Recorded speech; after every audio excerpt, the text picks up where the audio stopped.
ভাইরা আসসালামু আলাইকুম, সবাই কেমন আছেন? আজকে একটা ফোন আছে রেডমি নোট 10 ডেড ফোন। তো ফুল ভিডিওটা ওয়াচ করবেন, সবাই দেখবেন, কারণ এখানে অনেক সলিউশন দেওয়া আছে, যেটা দেখলে যারা আইসি লেভেলে কাজ করেন কিংবা করেন না তারাও উপকৃত হবেন। কারণ আইসি রিভলিং করতে যে অনেকে ড্যামেজ করে ফেলে, কেন ড্যামেজ হয় কেন হয় না সব বিস্তারিত বলবো। প্লিজ সবাই ভিডিওটা শেয়ার দিয়ে দিবেন, আর ভালো লাগলে একটা লাইক কমেন্ট করবেন। আসসালামু আলাইকুম। দেখতে পাচ্ছেন এটা হচ্ছে নোট 10, নোট 10 প্রো না, শুধু নোট 10। এটা ডেড অবস্থা আছে, এম্পিয়ার শুধু 0, চার্জিং এম্পিয়ার 0। আর পাওয়ার সাপ্লাই যদি রিডিং দেখি তাহলে 17-18 এরকম রিডিং।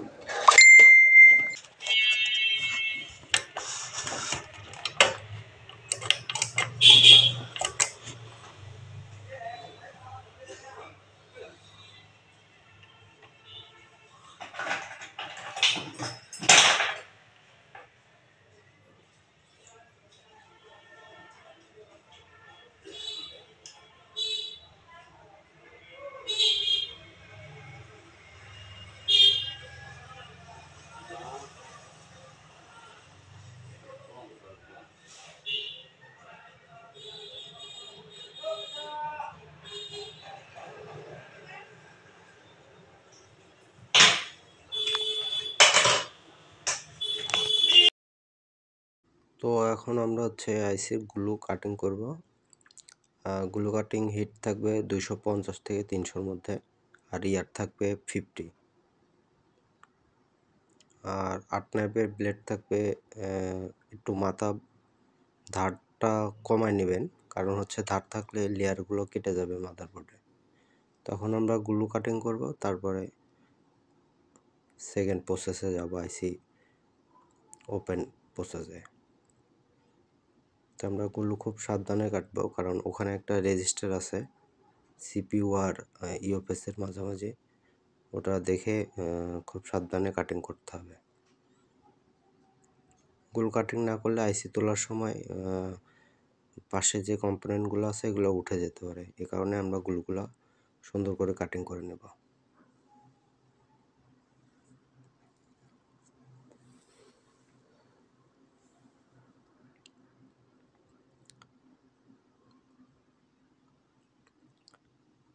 আর এটা হচ্ছে রেডমি নোট 10।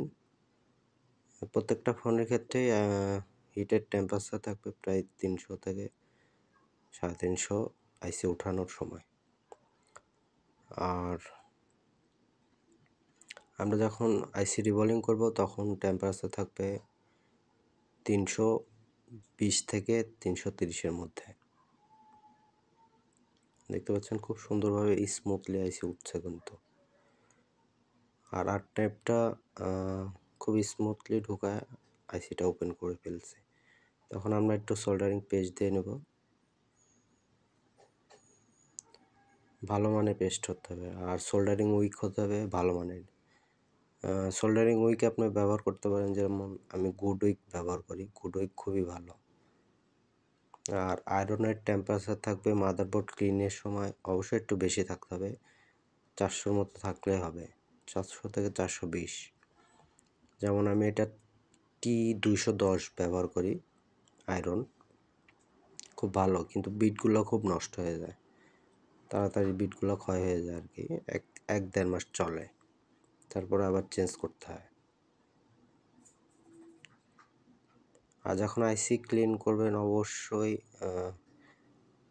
খুব প্রেশার দিয়ে মাদারবোর্ডের মধ্যে যাতে দেয়, মানে অনেকে ঠাসাঠাসি করে, এই জন্য বেশি ঘষা মাজা হলে আবার ইভি মাস্ক করতে হয়, এই কারণে খুব স্মুথলি করার চেষ্টা করবেন।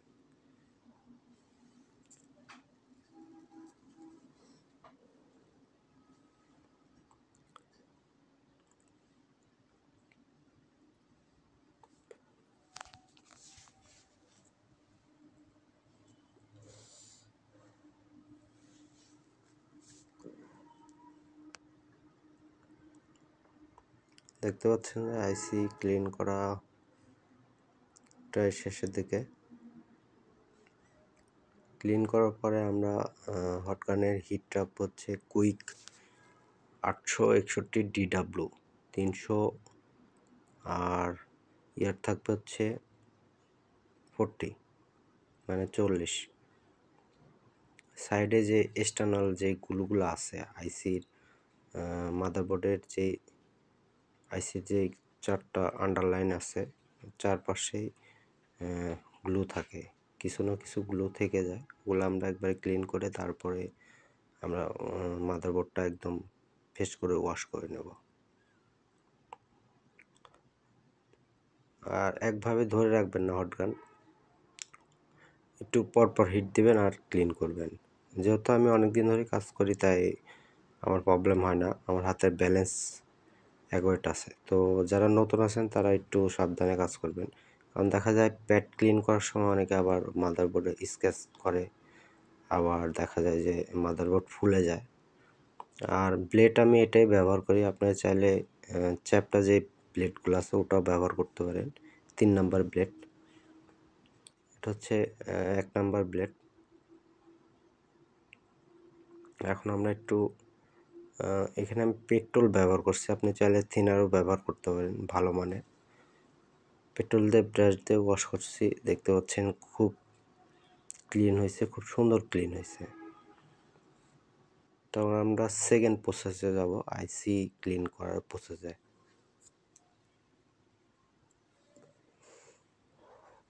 দেখতে পাচ্ছেন যে একটা বলও এমন তেমন হয় না, খুব ক্লিয়ারলি দেখা যাচ্ছে, চকচকা ঝকঝকা আইসি। এখন আমরা ক্লিন করব।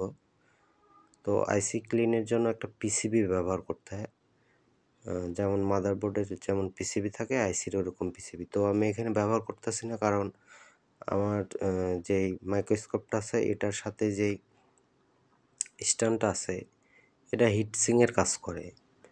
এখানে রেখে আপনি সারাদিন আইসির উপরে যদি আপনি হিট দেন 400 থেকে 450 তো যদি হিট দেন, আইসির শুধু উপরের যেই পিপিডি আছে ওটা শুধু গলবে, কিন্তু আইসি পুরোপুরি হিট হবে না। এই জন্য এটা খুব সেফ, এরকম পিসিবি পাওয়া যায়। দেখবেন যে পিসিবিতে থুয়ে আইসি যখন ক্লিন করবেন তখন একটু হিটটা বেশি লাগতেছে, আবার একটু পেস্ট দেবেন। আমরা যে লিকুইড পেস্টটা ব্যবহার করি আইসি রিভলভিং পেস্ট, ওটা যখন দেবেন হিট দেবেন দেখবেন যে গলবে না। যখন আইসিটা একটু টুইজার দিয়ে ধরে উপরের দিকে উঠাবেন তখন বল গলে যাবে।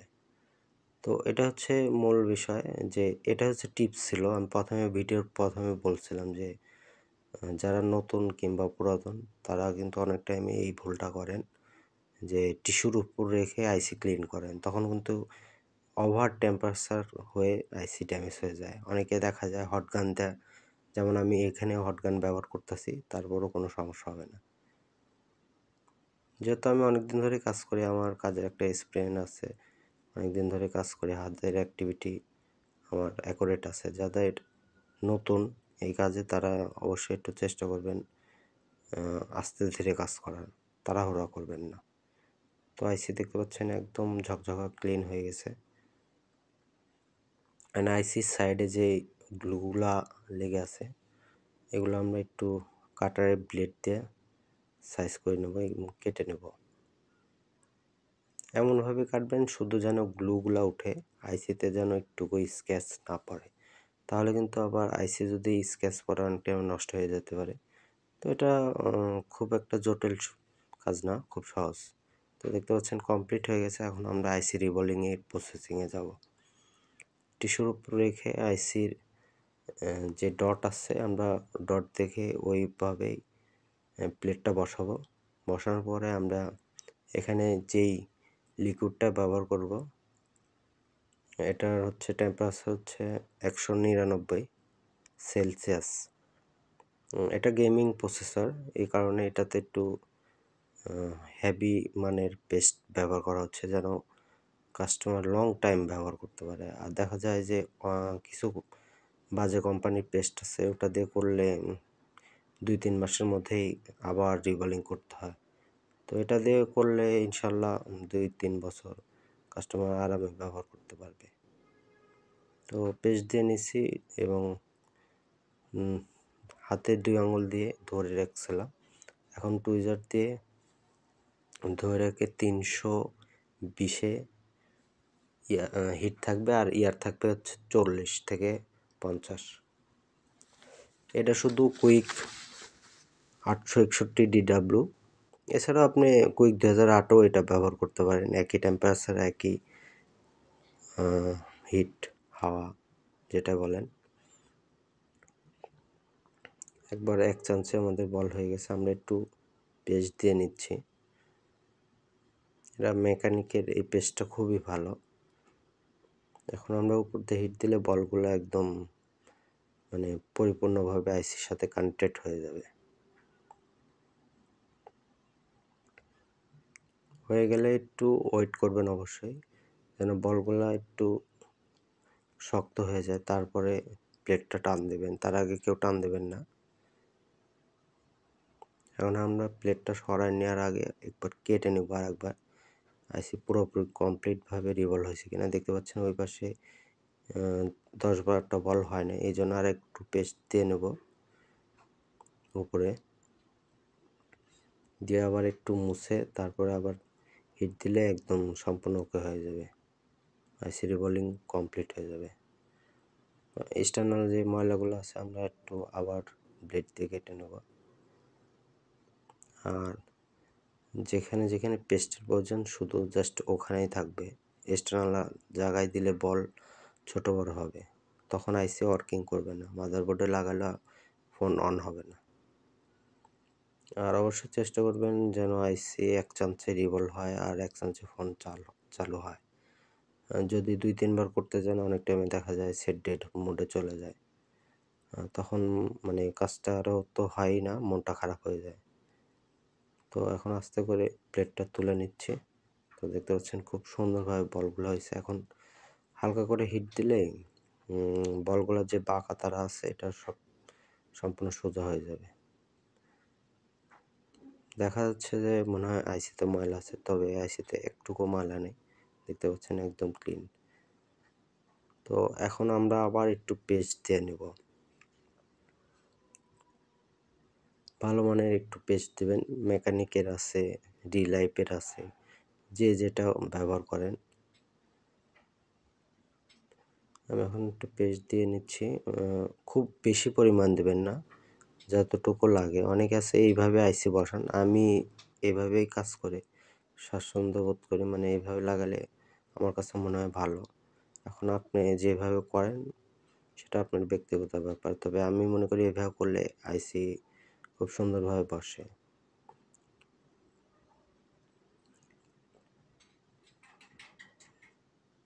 দেখতে পাচ্ছেন যে একদম বলগুলো অ্যাকুরেট হয়ে গেছে। এখন আমরা আইসি মাদারবোর্ডের সাথে কানেক্টেড করব।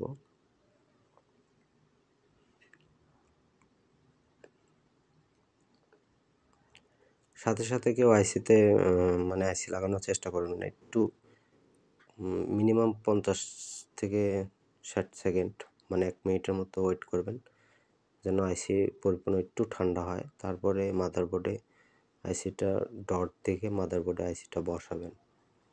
টুইজার দিয়ে আইসি বসে তারপরে প্রথমে হিট যতই রাখেন আপনি, মিনিমাম হিট থাকবে কুইক 2008 কিংবা কুইক 861 DW, 300 থেকে 350-এর মধ্যে।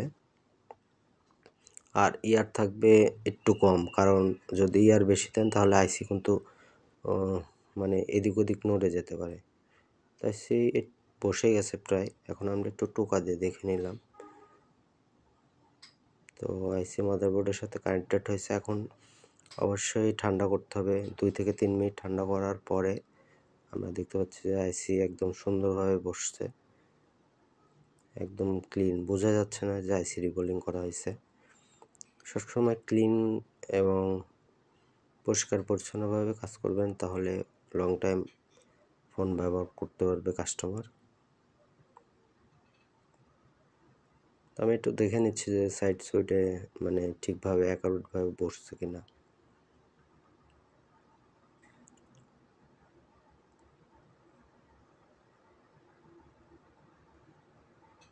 আইসি অ্যাকুরেটভাবে বসছে। তখন আমরা আইসির উপরে যেই টিনটা ছিল, চাইলে আপনি একটু হিটসিঙ্ক পেস্ট দিয়ে নিতে পারেন। আসলে অনেকে হিটসিঙ্ক পেস্ট ব্যবহার করেন, সেক্ষেত্রে আমি বলবো যে কিছু কিছু ক্ষেত্রে হয়তো বা কাজ করে, কিন্তু মনে হয় না যে অরিজিনালি কাজ করে। কারণ যদি কাজই করতো তাহলে আইসি ওভারহিট হতো না, আইসি রিবোলিং করা লাগতো না। তো আমি একটা তো ব্যবহার করি নাই, এরকম কাস্টমারের রিপোর্টও নেই যে ওভারহিট হচ্ছে। তো আইসির উপরে যে টিনটা ছিল, এটা আমরা আবার সুন্দর করে বসিয়ে নেব। নিয়ে আমরা মাদারবোর্ডটা ডিসপ্লের সাথে কানেক্ট করব এবং চেক করব যে আমাদের ফোনটা অন হয়েছে কি না, আদৌ না আমাদের সময়টা শুধু নষ্ট হয়েছে। আর অবশ্যই ভিডিওটা ভালো লাগবে একটা লাইক, একটা কমেন্ট, আর অবশ্যই সাবস্ক্রাইব করে দেবেন। আর পাশে থাকা বেল আইকনটা ক্লিক করবেন যেন আমি নতুন ভিডিও দিলে সাথে সাথে আপনি ভিডিওটা দেখতে পারেন। আর আমার এই চ্যানেলে যারা নতুন তারা অবশ্যই একটা করে সাবস্ক্রাইব করে দেবেন, লাইক, কমেন্ট এবং একটা শেয়ার করবেন। আর এখন চার্জে দিছি, আসলে মূলত এই ফোনের চার্জিংয়েরও একটু প্রবলেম আছে, চার্জিং ফ্লাক্সের প্রবলেম আছে। তো এই জন্য একটু সমস্যা হচ্ছে, চার্জ নিচ্ছে না। তো আমি একটু চালু করে দেখবো যে চালু হয় কিনা, পাওয়ার কি প্রেস করে টুইজার দিয়ে। তো আলহামদুলিল্লাহ দেখতে পাচ্ছেন আমাদের ফোনে এমআই লোগো চলে আসছে। ফার্স্ট বুট আসছে, এখন সেকেন্ড বুটে যাওয়ার অপেক্ষা।